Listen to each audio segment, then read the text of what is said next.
Jadi tahun 2010 itu diterjemahkan menjadi akulah guru dan junjungan. Versi ND mengatakan akulah guru dan tuan. PB mengatakan akulah guru dan Tuhan. Itu terbukti bahwa ada kesalahan dalam terjemahan karena berubah-ubah gitu saudara. Kalau Anda mempertanyakan terus kenapa sampai sekarang kata Tuhan masih digunakan oleh LAI, Anda tanya sama LAI, Anda yang Kristen maka Anda yang gugat, jangan kami yang gugat. Karena penyesatan itu impact-nya terjadi kepada kalian umat-umat Kristen, bukan kepada kami gitu.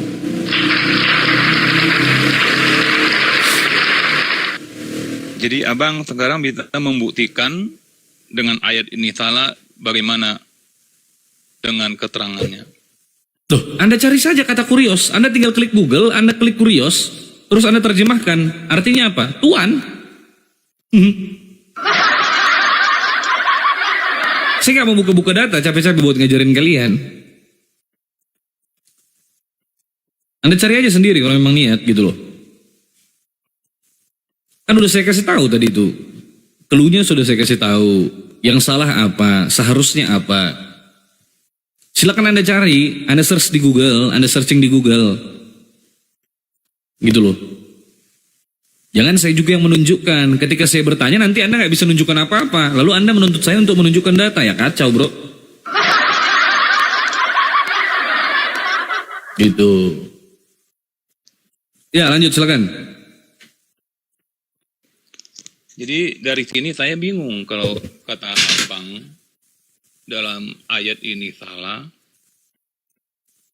Sedangkan saya nggak mengerti dengan bahasa Yunaninya. Justru itu Anda belajar. Jangan biarkan otak Anda itu berkutat di dalam kebingungan gitu loh. Anda belajar, Anda pelajari. Kenapa Anda biarkan untuk berkutat di dalam kebingungan? Kenapa Anda selalu mau bodoh seperti itu? Kenapa? Oke. Jadi selama ini kenapa banyak pendeta besar tidak pernah mengatakan ayat ini salah? Siapa yang mengatakan tidak ada? Dari tadi klaim cuman klaim saja. Ini coba sebentar ya. Yohanes, Anda Kristen Yohanes? Kristen? Iya.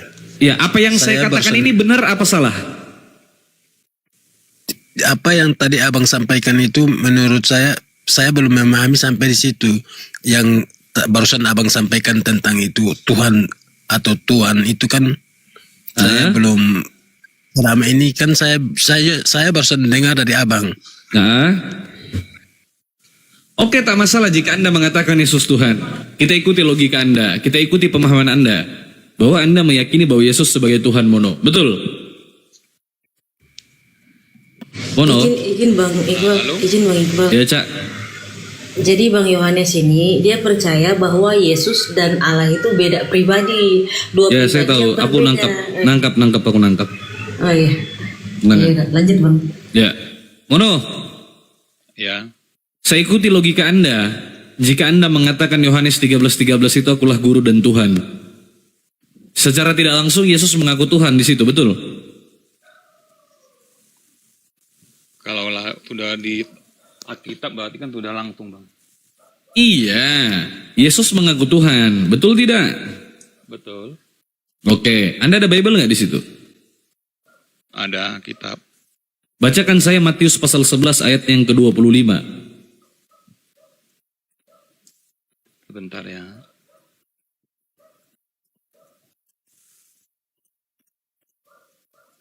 Suaranya diperbesar, saudara.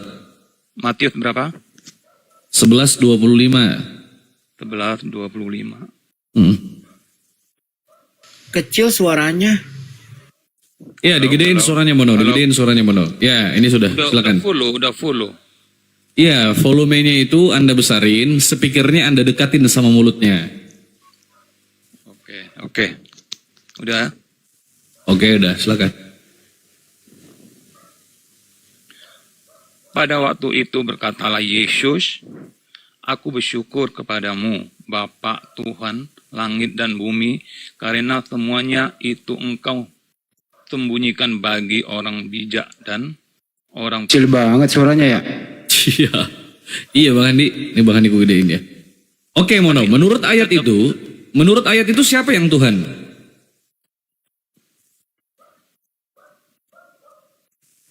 Pakai otak, pakai logika. Menurut ayat itu, ketika Yesus mengatakan, aku bersyukur kepadamu Tuhan langit dan bumi. Menurut ayat itu, Tuhan itu kepada siapa kira-kira? Penyebutan Tuhan itu ditujukan kepada siapa? Bapa yang di sorga. Oke, kepada Bapa yang di sorga. Menurut Yesus, Bapa adalah Tuhan, betul? Iya. Betul tidak, Mono? Iya, Tuhan. Oke, menurut Anda, Yesus adalah Tuhan, betul? Iya. Jika Yesus ini Tuhan, dan Yesus mengatakan bahwa Bapa itu adalah Tuhan, maka Anda memiliki dua Tuhan, betul? Tidak. Loh, kenapa Anda katakan tidak? Bapak Tuhan bukan? Karena Bapak Tuhan bukan? betul, Bapak itu Tuhan. Tapi kita harus bisa membedakan, Bang. Loh iya, kita membedakan. Memang dia berbeda. Entitas Bapa dan Yesus tak akan pernah sama. Itu tertulis dalam kitabmu bahwa Bapa memiliki kehidupannya sendiri, Yesus memiliki kehidupannya sendiri. Yesus mengatakan bahwa Tuhan langit dan bumi adalah Bapa. Di dalam Matius pasal 4 nomor 10 Yesus mengatakan, pada saat Yesus dicobai oleh iblis, apa kata Yesus? Engkau harus menyembah Tuhan Allahmu dan hanya kepada Dia. Dia itu merujuk kepada orang di luar daripada yang diajak berbicara. Hanya kepada Dia sajalah engkau berbakti. Yesus memerintahkan iblis untuk menyembah Tuhan, yaitu Tuhan Allah atau Tuhan Bapa. Betul tidak? Betul. Oke. Ketika Yesus memerintahkan untuk menyembah kepada Bapa, artinya Bapa adalah Tuhan. Ya. Jika Bapa adalah Tuhan menurut kitab sucimu, dan menurut kamu Yesus adalah Tuhan, maka ada berapa Tuhan?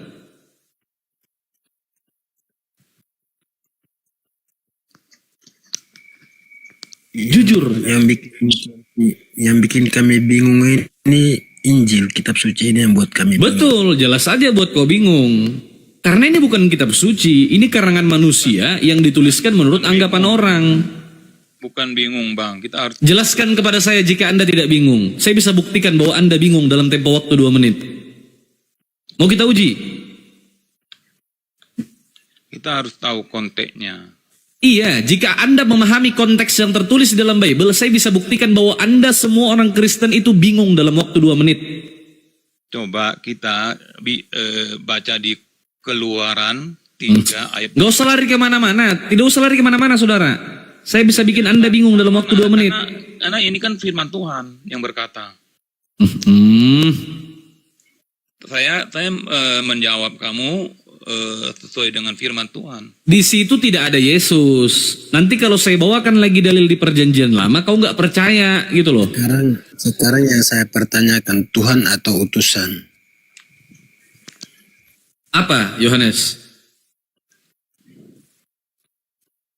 Ya, saya bertanya sama saudara saya ini. Gak nangkap di otaknya Yohanes. Kalau kau tuh mau sembuh, nanti kau ajarin sebentar ya. Biar aja Simono ini kan sok pintar tapping-tapping di bawah. Biar dia ngajarin kita, aku mau lihat. Tidak sok pintar bang. Justru saya mau belajar dengan abang karena abang sangat memahami Alkitab gitu loh. Jelas saya pelajari karena saya mencari keselamatan. Kalaulah Bible itu benar kitab suci dan kalaulah Yesus itu benar Tuhan, sudah kutuhankan Yesus itu. Tetapi na'udzubillah min zalik, Yesus itu bukan Tuhan manusia. Sampai kapanpun manusia tak mungkin jadi Tuhan. Sampai kapanpun Tuhan tak mungkin jadi manusia. Karena ketika Tuhan itu menjadi manusia, dia melanggar suatu ketetapan yang melekat pada dirinya. Yaitu ketika Tuhan dikatakan maha kuasa, dikatakan maha perkasa, dikatakan maha kekal, Tuhan tidak jadi lagi maha kuasa, tidak lagi maha kekal, tidak lagi maha perkasa ketika dia jadi manusia. Maka saya tak percaya konsep yang demikian. Saya percaya jika Tuhan itu dikatakan tidak serupa dengan makhluk. Di dalam Islam, Allah Subhanahu wa taala itu laisa kamitslihi syai'un. Tidak serupa dengan apapun yang kau pikirkan di dalam tempurung kepalamu itu. Tidak serupa dengan makhluk yang dia ciptakan. Jika Tuhan itu setara dengan makhluk, kacau dunia ini, mono. Begitu cara memahaminya. Karena begini bang, Silakan. Sejak Adam jatuh ke dalam dosa, Itu omong orang kosong. itu sudah berdosa. Oke, semua orang berdosa. Bagaimana ngomong kosong? Yang menentukan seseorang itu masuk surga dan neraka siapa? Yesus. Yang menentukan seseorang itu masuk surga dan neraka itu siapa? Tuhan atau bukan Tuhan? Ya Tuhan, tapi Yang menciptakan surga dan neraka itu Tuhan atau bukan Tuhan? Tuhan.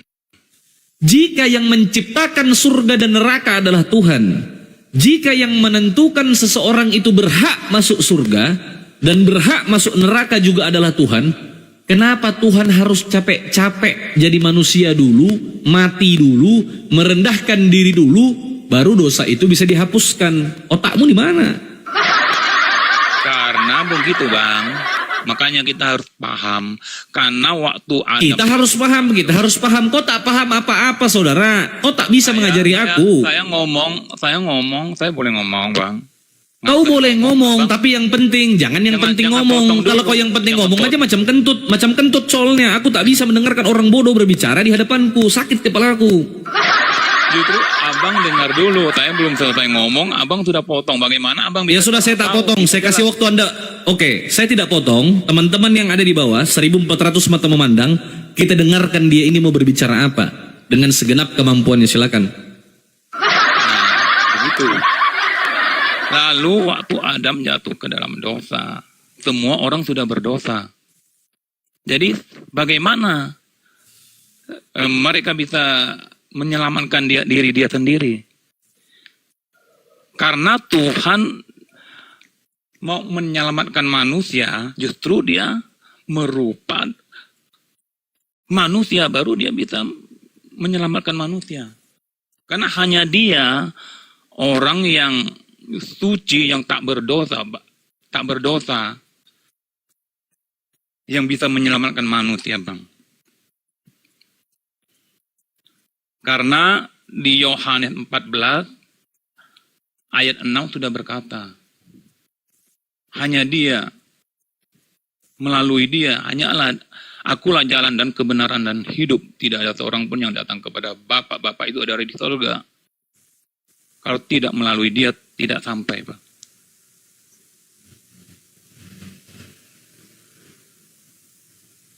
Abang dengar?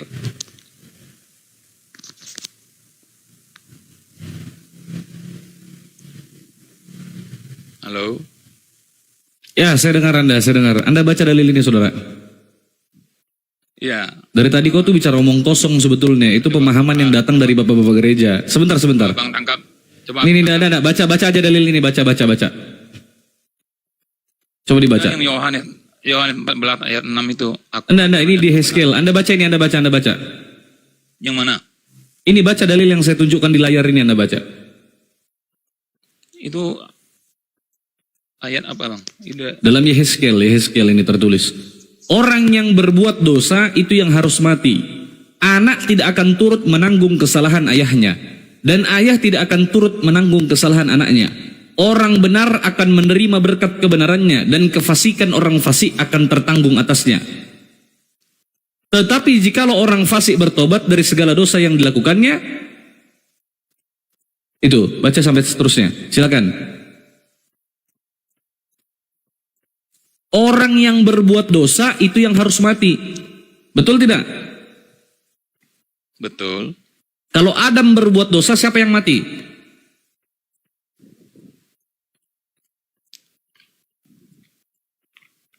Itu beda konteksnya, Bang. Karena Beda konteks taimu itu. Otakmu nggak ada, dalil pun nggak ada. Kau turun aja lah, nggak sampai ilmumu, Dek. Aku nggak bisa ngomong sama orang ngaur-ngaur kayak kau. karena semua kitabnya kan ada. Kitab sucimu aja kau bantah ini. Dikatakan orang yang berbuat dosa itu yang harus mati. Ayah tidak turut menanggung dosa anak. Anak tidak turut menanggung dosa ayahnya. Ketika Adam itu berdosa, siapa yang menanggung?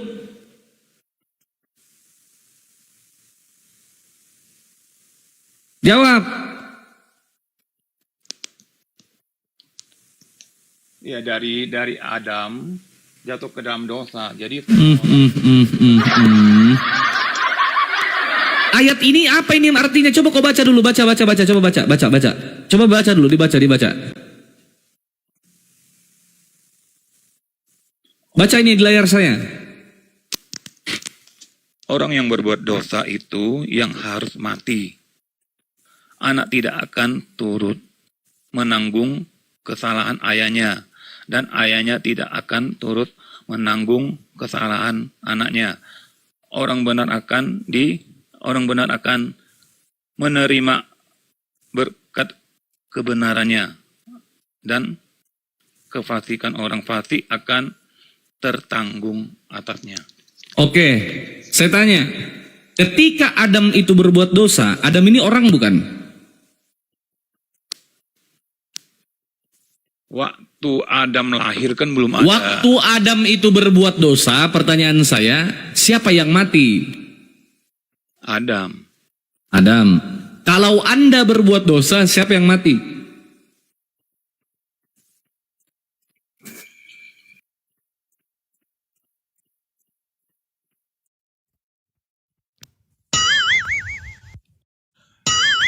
Pertanyaan abang seperti ini saya.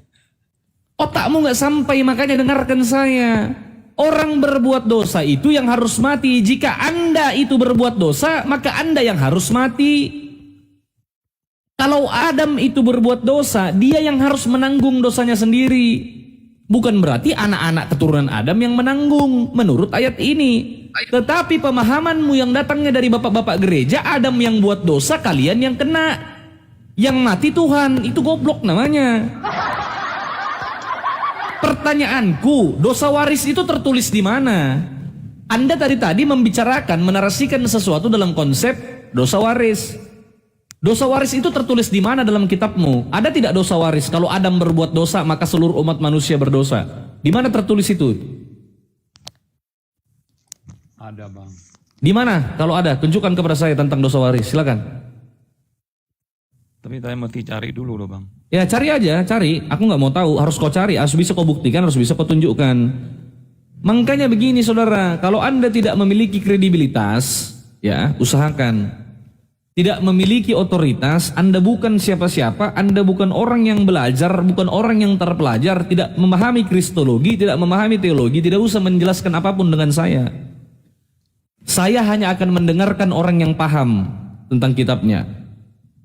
Saya akan mendengarkan. Tapi Anda tidak paham apa-apa tentang kitab Anda gitu loh. Saya mau mendengarkan apa yang mau saya simak gitu kan. Lucu jadinya. Sama saja saya itu mendengarkan omong kosong sedari tadi. Gitu. Jadi kalau Anda tidak paham, bertanya aja. Bertanya kepada saya, kalau saya jawab tidak usah membantah. Karena kok nggak ngerti apa-apa. Silakan Yohanes. Saya mau bertanya sedikit, boleh? Silakan. Kalau menurut saya, Yesus dan Isa itu walaupun berbeda nama tapi sama. Tetap Anda mau bertanya, apa Anda mau menjelaskan, mau bercerita? Saya mau bertanya. Bertanya langsung pada intinya, apa pertanyaannya? Di ajaran Islam tentang Nabi Isa itu mati atau diangkat gitu. Diangkat ke langit, diserupakan pada saat itu. Pada saat itu Nabi Isa alaihissalam mau dibunuh oleh orang-orang Yahudi. Karena orang-orang Yahudi, orang-orang kafir pada saat itu menolak ajaran yang dibawa oleh Nabi Isa alaihissalam. Itu alasan Nabi Isa mau dibunuh. Setelah Nabi Isa itu mau dibunuh, maka Nabi Isa itu diangkat ke langit. Dan sampai hari ini Nabi Isa alaihissalam itu masih hidup. Nabi Isa belum mati, belum meninggal.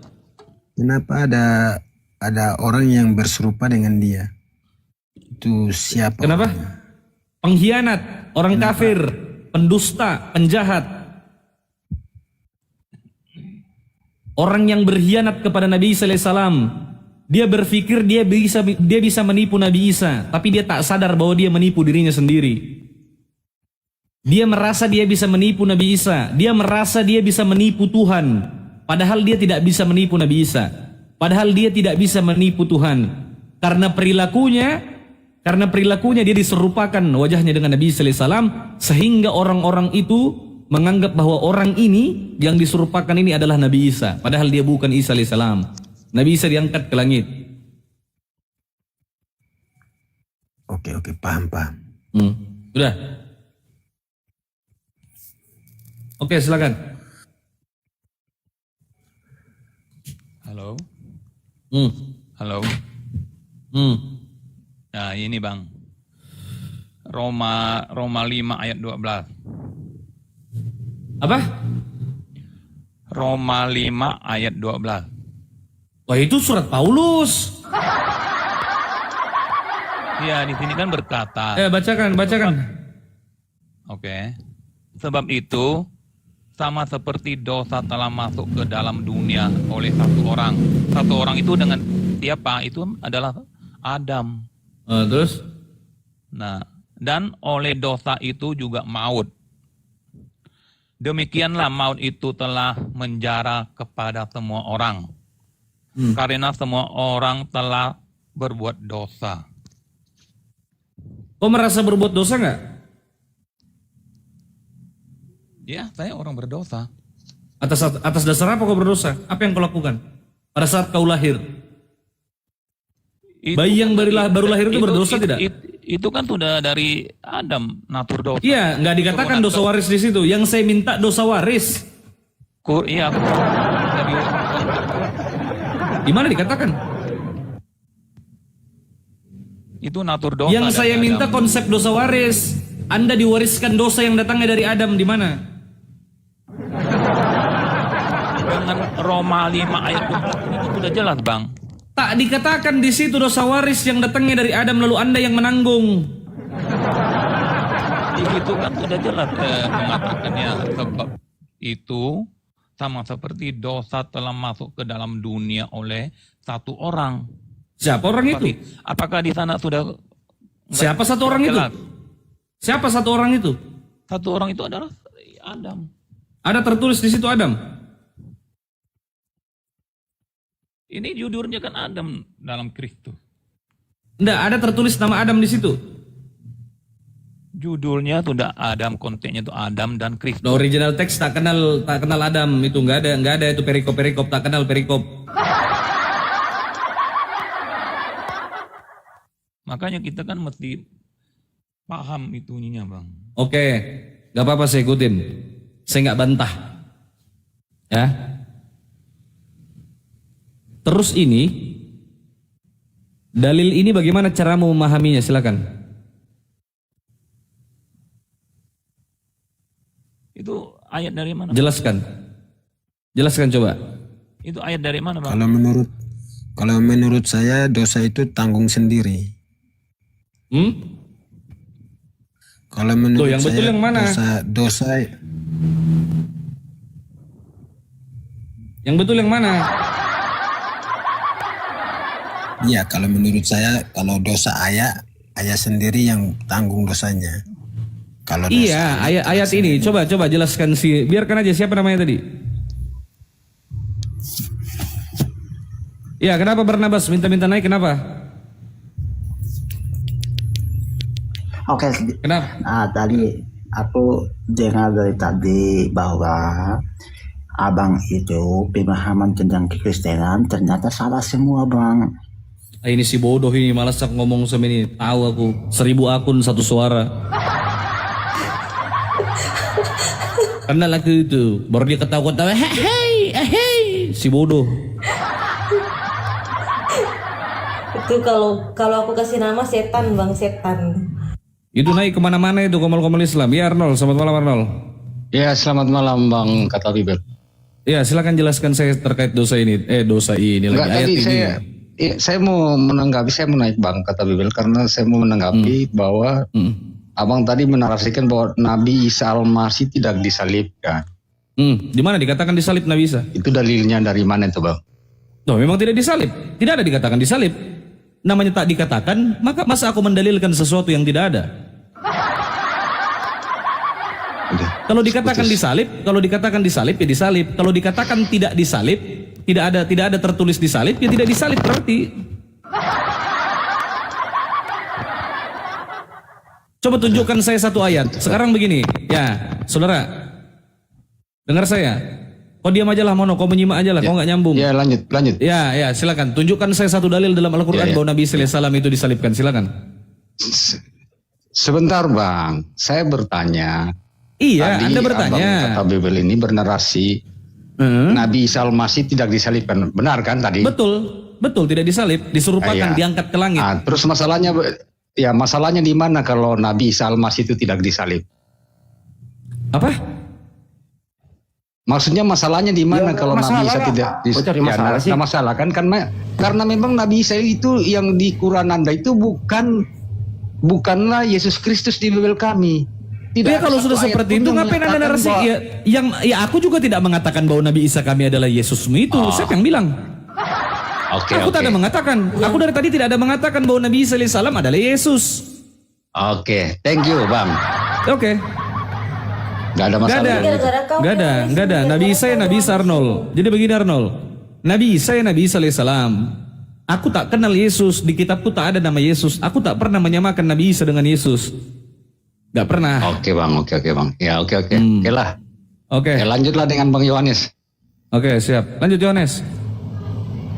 Ini gara-gara kau Yohanes, kau datang-datang bilang kalau menurut aku ini Nabi Isa sama dengan Yesus. Ya itu kan gara-gara menurut kau, Yohanes, si Arnold. bukan menurut saya.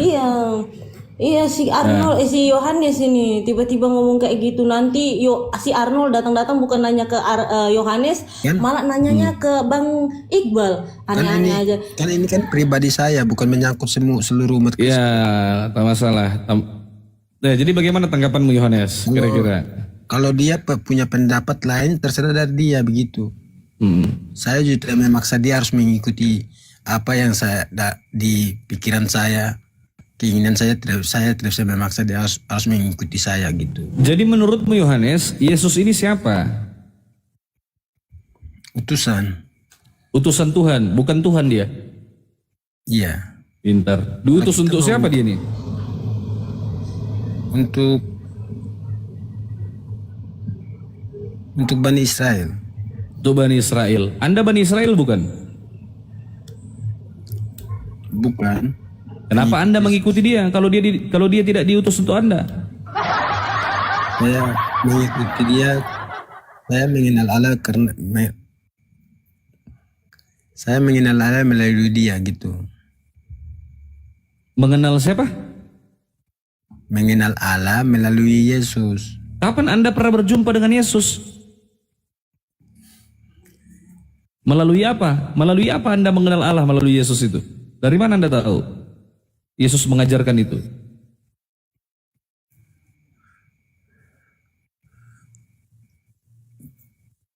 Gimana ya cara sampaikannya, saya bingung ini. Masuk Bang Andi, silakan Bang Andi. Bang Andi monitor Sebentar, Bang. Bang Yohanes ini Kristen 5 menit ya? lagi, 5 menit. Ya Yohanes, 5 menit lagi. Oke. Sebentar ya, Bang, izin. izin host ya, saya tanya dulu. Oh ya, oke. Bang Yohanes ini Ya. Kristen ya? Kristen dia Kristen. Iya. Bang Yohanes Kristen? Ya Kristen. Ya iya. Izin, Kristen Bang apa? Iqbal. Katolik atau Protestan? Protestan. Protestan. Bang, abang sebaiknya saya sarankan lebih baik turun banyak belajar dulu bang. Gak apa-apa dia belajar sama kami lah Arnold. Kenapa kau panik? Gak apa-apa lah. Biar aja dia belajar sama kami. Iya, enggak maksudnya saya jangan sampai. Ya terserah lah bang. Saya cuma sarankan aja bang kata Bebel. Lanjut. Biar dia Tapi belajar si di Bang sini. Betul. Izin dulu, biarlah dia belajar di sini karena kami ini tidak dibayar. Oke Kami Bang jujur. Andi. Oke Bang Ketua Andi. Bangku. Oke. Siap. Lanjut. Izin Bang Iqbal. Jadi Bang Yohanes Ya, baca. sudah ada sedikit Tiap kali sudah ada saya naik ke room-roomnya saudara saya itu, tiap kali saya bertanya tentang itu.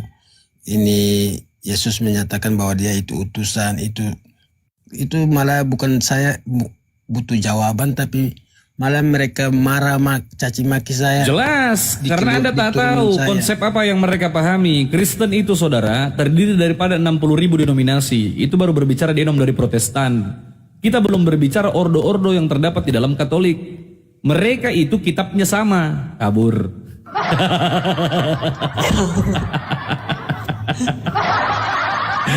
Mereka itu kitabnya sama, Bang Yohanes ya. Kitabnya sama, tapi pemahamannya berbeda, konsepnya berbeda. Jelas? Izin Bang, izin. Iya silakan Cak. Ya silakan. Jadi gini Bang Yohanes ini, yang Caca masih bingung dari Bang Yohanes, dia nggak merujuk ke pengertian Tuhan itu sendiri Bang. Kemarin Caca sempat diskusi sama dia, sama beliau ini. Terus bentar Bang Yohanes. Ini kayaknya Bang Iqbal atau Bang Handi harus kasih sedikit pencerahan ke Bang Yohanes ini gini. Ya aman. Jadi menurut Bang Yohanes memang Yesus sama Allah itu dua pribadi yang berbeda. Cuman dia bilang bahwa Yesus itu tetap Tuhan. Sedangkan bagi dia Tuhan itu sama gitu. Mungkin Bang Iqbal bisa kasih pencerahan atau Bang Handi gitu. Ya, sedikit. Tuhan sama Tuhan itu berbeda, Bang Yohanes. Kalau kita berbicara kata Tuhan itu kan bahasa Indonesia, Bang Yohanes ya. Iya. Maka kita harus mengkaji secara definisi. Menurut kaidah bahasa Indonesia, aturan berbahasa Indonesia, yang dimaksud Tuhan itu apa? Tuhan itu apa? Tuhan dalam Kamus Besar Bahasa Indonesia adalah yang dipuja, yang disembah, sesembahan, yang maha kuasa, maha perkasa, tidak terbatas, itu Tuhan. Jelas tidak? Iya jelas. Nah, kalau Tuhan, T-U-A-N, itu adalah gelar yang hanya disematkan kepada makhluk, tidak bisa disematkan kepada Tuhan. Itu merujuk kepada gelar kekuasaan, penguasa. Nah, Tuhan itu saya kasih contoh. Misalnya Pak Yohanes itu punya rumah, Anda dikatakan tuan rumah. Anda punya banyak tanah, dikatakan tuan tanah. Sepakat tidak? Sepakat. Itu kalau itu saya memahami itu. Oh, kalau Anda memahami itu. Nah, Yesus ini dia Tuhan apa Tuhan? Tuan, guru. Oke, dia Tuhan dan guru, berarti bukan Tuhan. Iya. Oke. Gini. Bagaimana? Oke, silakan Pak. Gini. Kalau memang dia itu Tuhan, kan di situ dia sudah menyatakan, dia sudah berfirman begini. Dia menyatakan bahwa dia itu diutus oleh Bapa. Itu yang pertama. Betul. Yang kedua, dia itu Tuhan atau Allah. Siapa Allah yang tinggalkan dia di atas kayu salib? Ini pertanyaan saya. Tiap kali kalau saya naik ke room saudara saya itu, saya hanya bertanya ini, bukan, saya kan bingung, butuh jawaban. Ya. Butuh dijelaskan supaya saya memahami itu. Tapi betul, saya saudara. dimarahin, caci maki, suruh saya belajar. Kan saya kan memang nggak akan bisa. Anda tidak akan pernah mendapatkan jawaban dari mereka orang-orang Kristen, karena mereka menarasikan sesuatu, mereka akan menjelaskan kepada Anda itu dibalut oleh dogma dan doktrin. Anda bertanya kepada orang yang tepat sekarang. Karena akulah guru dan Tuhan.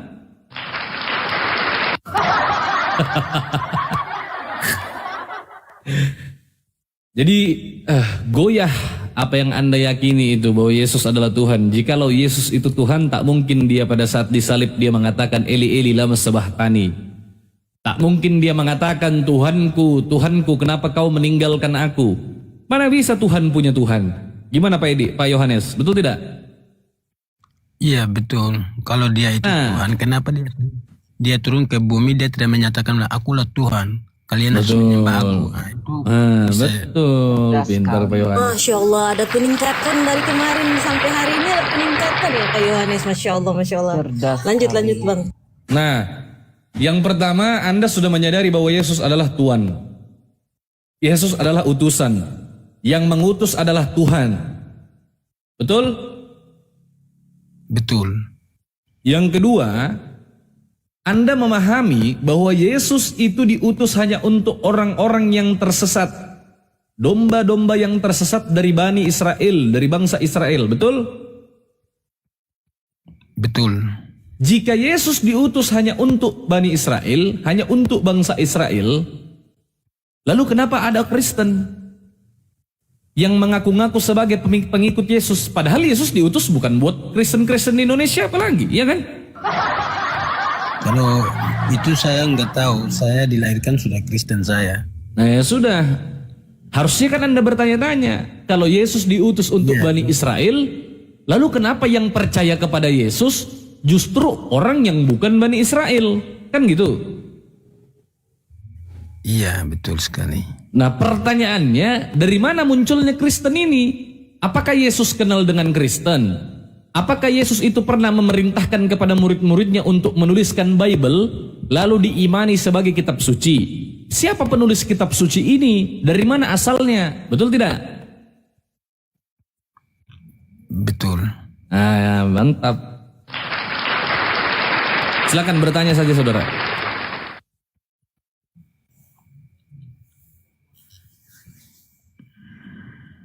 Apa yang mau Anda tanyakan? Saya mau bertanya tentang Nabi Muhammad menerima wahyu itu di Goa apa? Goa Hiro. Kenapa dia harus menerima wahyu itu di Goa? Ya kenapa tidak? Apa yang salah? Apa yang salah? Gini, kenapa dia tidak menerima wahyu itu di rumah? Harus di Goa dulu. Ya nggak masalah, nggak ada yang salah bang. Dan juga Nabi Muhammad tidak selalu menerimanya di Gua Hiro. Banyak Nabi Muhammad menerima wahyu itu tidak di Gua Hiro. Tidak. Ini mohon maaf, ini saya Dia hanya maunya cuma kali bertanya saja. Nabi menerima wahyu di mall. Bisa di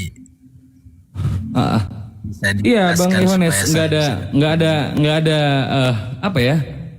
Pertanyaan abang itu entah itu terlalu berat atau terlalu receh sebenarnya, saya bingung.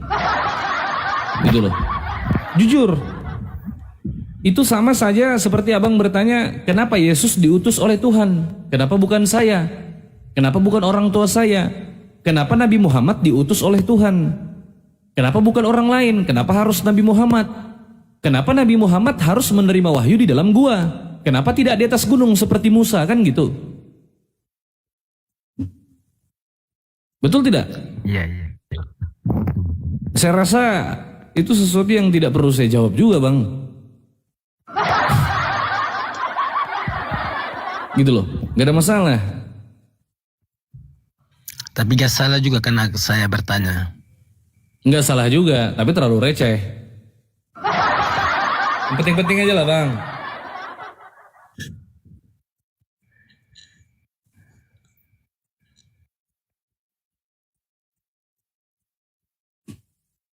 Silakan bang.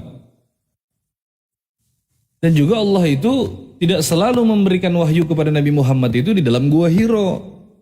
Dimanapun, kapanpun Allah mau.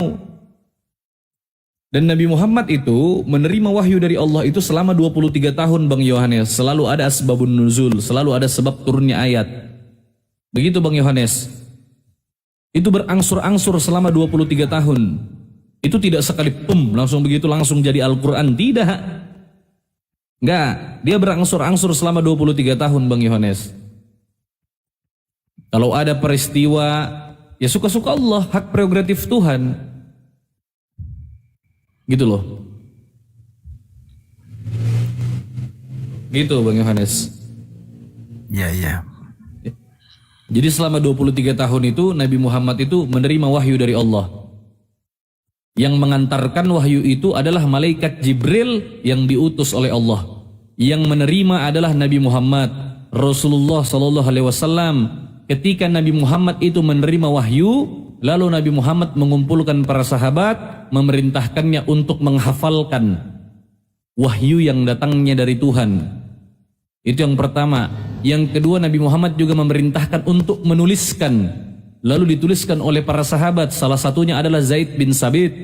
Dituliskan di pelepah-pelepah kurma. di tulang-tulang onta. Sampai pada akhirnya disalin, banyak penghafal, terciptalah mushaf Al-Quran yang dituliskan menggunakan bahasa Arab, menggunakan dialeknya orang Quraisy. Kalau kukisahkan sebenarnya panjang, saya nggak tahu kalau abang paham atau tidak gitu loh. Panjang ceritanya bang, kalau silakan. Izin nambah sedikit ya. Ya gini Bang Yohanes, mohon maaf ya bukan saya mau negatif thinking, tapi ini pasti ada suatu keheranan dari Bang Yohanes ya. Kenapa sampai kemudian Nabi Muhammad menerima wahyu di dalam gua? Jadi gini Bang Yohanes, justru itu bukti bahwa wahyu Islam bukanlah hasil rekayasa dari publik gitu, bukan sandiwara terbuka. Wahyu pertama turun kepada Rasulullah Shallallahu Alaihi Wasallam saat beliau sedang berkhalawat, menyepi dari kerusakan moral masyarakat gitu. Itu bentuk kesucian dan keheningan, bukan show publik gitu Bang. Gitu. Ya, jadi wahyu pertama yang diterima sama Rasulullah itu di surah Al-Alaq, surah Al-Alaq ya. Nah, terus turunnya di Gua Hira. Ayat pertama ini Bang, ayat pertama itu bukan untuk ngajak perang, bukan untuk ngajak provokasi, tapi ngajak membaca dan berpikir. Itu. Jadi itu malahan bentuk kesucian dan keheningan gitu Bang Yohanes. Nah terus yang saya bingung, Bang Yohanes kan bingung gitu, kenapa sampai wahyu turun di gua. Nah yang jadi pertanyaannya, kenapa Yesus juga menerima wahyu dan bicara dengan iblis di padang gurun, bukan di tempat suci? Ada di Matius 4 ayat 1 itu Bang. Mungkin ini dari tadi yang typing di bawah, ceritakan historinya, dia mau belajar. Ceritakan. Kalau Anda punya dalil di dalam Al-Quran kenapa Nabi Muhammad itu harus menerima wahyu di Gua Hiro, Anda naik, ceritakan kepada Bang Yohanes, karena saya nggak tahu itu. Tapi kalau Anda tanya kepada saya, kenapa Nabi Muhammad harus menerima wahyu di Gua Hiro, saya punya alasan. Yang pertama, mungkin ini pendapat saya, tempatnya sunyi dan tenang. Ya, karena Nabi Muhammad Rasulullah Shallallahu Alaihi Wasallam itu suka namanya berkalwat atau menyendiri, merenung tentang kehidupan. Nah, menurut saya Gua Hiro itu cocok untuk perenungan. Ya. Jadi jangan yang di bawah ini typing, ceritakan historinya kenapa di gua, ceritakan historinya kenapa di gua. Tidak ada dalil di dalam Al-Qur'an dan tidak ada hadis yang menjelaskan itu, Saudara. Jangan terlalu banyak maunya padahal Anda tidak bisa menjelaskan apapun. Kita orang Islam tidak ada diceritakan bahwa Nabi Muhammad kenapa harus menerima di dalam gua, itu kehendak Tuhan. Itu kehendak Allah. Cuman Allah yang tahu kenapa harus di dalam gua. Tapi kalau Anda tanya saya, itu tadi. Karena tempatnya sunyi dan tenang. Namanya juga wahyu. Wahyu itu senyap dan tersembunyi dia. Cepat dan tersembunyi. Itu wahyu. Bersifat rahasia itu Bang Yohanes. Kalau rame-rame namanya pengumuman. Nah, yang kedua kenapa harus di gua? Itu menunjukkan bahwa wahyu Allah itu asli, jauh dari keramaian kota, dari bisingnya kota, supaya nggak ada tuduhan itu bahwa wahyu itu hasil belajar dari orang lain. Paham? Paham. Supaya Nabi Muhammad tidak dituduh, supaya Nabi Muhammad itu tidak dituduh bahwa wahyu yang datangnya dari Tuhan itu hasil daripada Nabi Muhammad belajar sama orang lain, makanya diterima di dalam gua. Yang ketiga itu melatih Nabi Muhammad juga, melatih spiritual Nabi Muhammad. Sebelum menerima tugas besar sebagai Nabi, beliau dilatih oleh Allah dengan menyepi dan berpikir jernih. Menurut saya ini menurut saya. Ya, bukan menurut Quran, bukan menurut hadis, ini menurut saya, karena kami tidak diceritakan. Yang keempat, mungkin Allah ingin memberi tanda, menandai bahwa momen ini, penerimaan wahyu pertama kali kenapa harus di Gua Hiro, ini menandai bahwa ini adalah momen yang besar, momen yang hebat, momen yang luar biasa, karena Nabi Muhammad itu adalah Nabi yang diutus untuk seluruh alam semesta, rahmatan lil alamin. Turunnya wahyu pertama adalah momen yang agung, momen yang luar biasa. Mungkin Allah memilihkan tempat yang tidak biasa. Bukan di tempat rame, bukan di dalam kamar, bukan di tempat umum, supaya sejarah mencatat bahwa itu luar biasa. Gitu saudara. Masya Allah. Sudah. Jadi kalau ada teman-teman Islam di bawah, jelaskan historinya. Kalau Anda mampu menjelaskan kenapa Nabi Muhammad menerima wahyu di dalam goa, Anda naik jelaskan, silakan.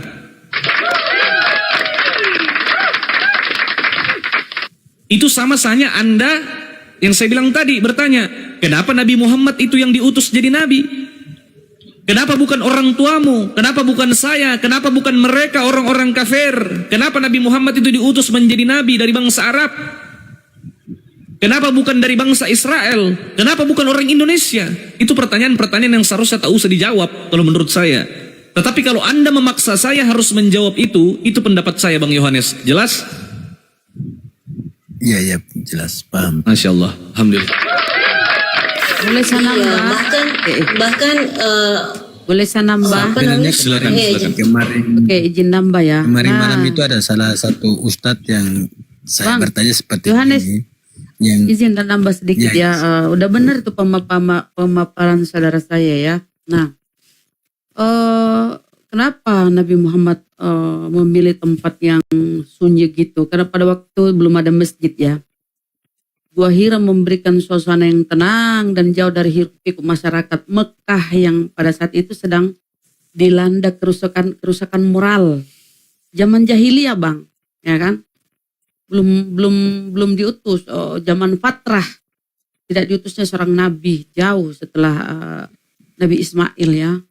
Jaraknya dari Nabi Ismail ke Rasulullah itu. Jadi tingkah mereka itu zaman jahiliyah gitu loh. Kemudian dia merenung, dia pilih tempat Nabi Muhammad memilih Gua Hira itu untuk menyendiri dan merenung jauh dari keramaian dan aktivitas sehari-hari ya. Beliau menghabiskan waktu di sana untuk lebih mendekatkan diri kepada Sang Pencipta. Nah, pada masa itu masyarakat Mekah mengalami kemunduran moral seperti yang disampaikan tadi ya. Kemunduran moral. Ya, jadi ini pendapat ya, ini pendapat teman-teman ya. Teman-teman harus tahu apa yang saya sampaikan Bunda Rahma sampaikan adalah pendapat kami jika Anda bertanya. Dan ini bisa dikorelasikan dengan dalil-dalil yang ada dalam Al-Qur'an, walaupun itu tidak berhubungan langsung kenapa wahyu itu harus turun di dalam gua. Tetapi mengenai sifat-sifat Nabi Muhammad yang suka tafakkur, yang suka menyendiri, Nabi Muhammad yang suka berfikir. Jadi saya korelasikan, saya kaitkan ini Bang Yohanes, ya. Ini pendapat kami pribadi. Ini pendapat Udah cukup Bunda Rama. Ya, saya rasa itu cukup juga, Bunda. Iya, intinya adalah di zaman itu zaman masa patro, di zaman jahiliyah, terus kemudian kafir Quraisy, beliau itu Nabi Muhammad SAW nggak suka dengan kelakuan mereka, tapi ingin bertindak, belum ada petunjuk dari Allah Subhanahu Wa Taala. Jadi beliau bertahan betul udah kata Pak Iqbal udah selesai di sini lanjut. Oke, mantap Masya Allah Bang Andi. Kalau kita ke Yesus ya, izin ya, kita ke Yesus. Yesus itu menerima wahyu loh. Ada yang bisa menyampaikan cara Yesus menerima wahyu. Di dalam Bible tertulis ya, kau akan melihat malaikat naik turun menemui anak manusia. Ini Yesus yang ngomong. Kau akan melihat malaikat naik turun menemui anak manusia, menemui Yesus. Apa kerjaan malaikat ini? Tentu membawa wahyu dari Tuhan. Maka di Wahyu 1 nomor 1, inilah wahyu Yesus Kristus yang dikaruniakan Allah kepadanya. Dia dikaruniai wahyu. Jadi Yesus itu menerima wahyu atau menerima firman dari Tuhan. Kemudian wahyu atau firman itu disampaikan kepada kaumnya. Yohanes 17:8, segala firman yang engkau sampaikan telah kusampaikan kepada mereka. Dan mereka telah menerimanya. Jadi Yesus itu penerima firman sebagai utusan, dia menerima firman. Kemudian firman itu disampaikan kepada kaumnya itu Bani Israel. Jadi Yesus penerima wahyu kawan ya. Akan melihat malaikat naik turun menemui anak manusia. Apa kerjanya malaikat naik turun menemui Yesus? Membawa wahyu pewahyuan. Gitu ya, lanjut. Oke Bang Yohanes, silakan pertanyaan selanjutnya. Saudara, gak apa-apa, kita belajar sama-sama ya. Bismillah. InsyaAllah Allah berikan kita semua yang ada di Qomal ini, teman-teman penonton semuanya Allah berikan kecerdasan, pemahaman, dan hikmah. Amin. terutama menjaga lisan kita. Itu intinya. Makanya sebelum diskusi itu harus kita berdoa. Kenapa kalau kita menjawab kau bilang blunder? Kenapa? Kau pintar naik sini jawab. Udahlah Bunda, nggak usah dijawab netizen. Gak apa-apa, Usah direspon kita yang ini bawah, juga biar netizen harus juga kita ini loh. Jangan Biar seenakmu aja, kalian udah ya. cukup. Kita ini udah 8 tahun di dunia lintas agama, bukan orang baru. Tahulah Betul, kita Bunda. jawaban-jawaban itu. Oke? Kalau merasa Oke, pintar udah naik. cukup Kalau Bunda. menurut saya yang Ini Bang Yohanes ini mau abang-abang Bukan Bang Yohanes mengerti orang di bawah nih. Andai kali kalian menilai. Naik sini. Kau diskusi sama Oten. Ya kita doakan saja Yohanes ini semoga mendapat hidayah. Beliau sudah tidak mendoakan makhluk, itu intinya di sini. Kalau Oten ya Oke. pasti begitu kalau Oten. Teruskan loh, Bang Iqbal. Dia mau bertanya lagi tuh. Lanjut. Oke, silakan Bang Yohanes. Pertanyaan selanjutnya, insya Allah kalau saya bisa jawab, silakan. tidak. Kalau ini Apapun- menurut saya apapun yang tentang Islam. yang abang-abang dorang Mm-mm. abang dorang sampaikan tentang Bibel kami itu bukan berarti menghina atau mengejek kami, tidak, itu kenyataan. Tapi kami hanya tidak, mungkin ada sedikit kurang hati begitu, tapi bukan berarti abang dong menghina kami atau menghina kami, tidak sama sekali. Itu fakta dan kebenaran. Masya Allah. Betul. Karena saya memiliki prinsip dan kawan-kawan Bang Yohanes. Barang siapa yang mendalilkan, maka dialah orang yang harus bertanggung jawab dengan apa yang dia dalilkan. Seandainya apa yang kami katakan para apologet Islam ini tidak terdalilkan, tidak tertulis di dalam kitab Anda, maka kamilah orang yang pertama kali dipenjara dari dulu. Begitu Bang Yohanes. Karena kami membacakan apa yang tertulis dalam kitabmu, ya udah. Silakan bertanya apapun tentang Islam Bang, boleh silakan. Kalau saya kurang nanti mungkin ditambahkan sama Bang Handi atau Bunda Rahma atau Caca dan kawan-kawan saya atau Alam. Silakan Bang Tapi Yohanes. begini loh Bang Iqbal, rata-rata Gimana? yang saya wawancara atau berteman sama mualaf itu, dia itu sebelum mengenal Al-Quran, hadis, mereka itu introspeksi diri dulu bahwa ternyata Bible saya kayak gini ya. Betul. Nah, baru mereka berpikir. Rata-rata dari situ dulu mulainya gitu Bang. Masya Allah luar biasa. Iya betul sekali. Ini secara pribadi, bukan menyangkut seluruh umat Kristen, tidak. Saya tidak sampai di seluruh umat Kristen. Ini secara pribadi, secara diri saya sendiri. Karena nggak salah juga kalau orang mencari kebenaran itu. Betul Bang, harus. Walaupun kami ini orangnya pemabuk, jalan sering-sering ke gereja, sering-sering baca Alkitab, tapi bukan berarti kami tidak memahami itu. Injil. Kami sangat memahami. Betul. Lanjut Bang Yohanes, apalagi yang mau ditanyakan? Gak apa-apa, tentang kekristenan, apa yang saya tahu tentang Kristen, tentang kitab sucinya orang Kristen, apa yang saya tahu tentang konsep mau ketuhanannya, bertanya tentang- akan saya jawab semampu saya. Saya mau bertanya tentang Al-Quran, di dalam Al-Quran di situ surat An-Nisa Surah An-Nisa, tentang perkawinan 1, 2, 3 sampai 4 itu. Mungkin abang lebih mengerti dari itu. iya. Jadi kami di dalam Islam, ya, itu diperbolehkan untuk menikah 4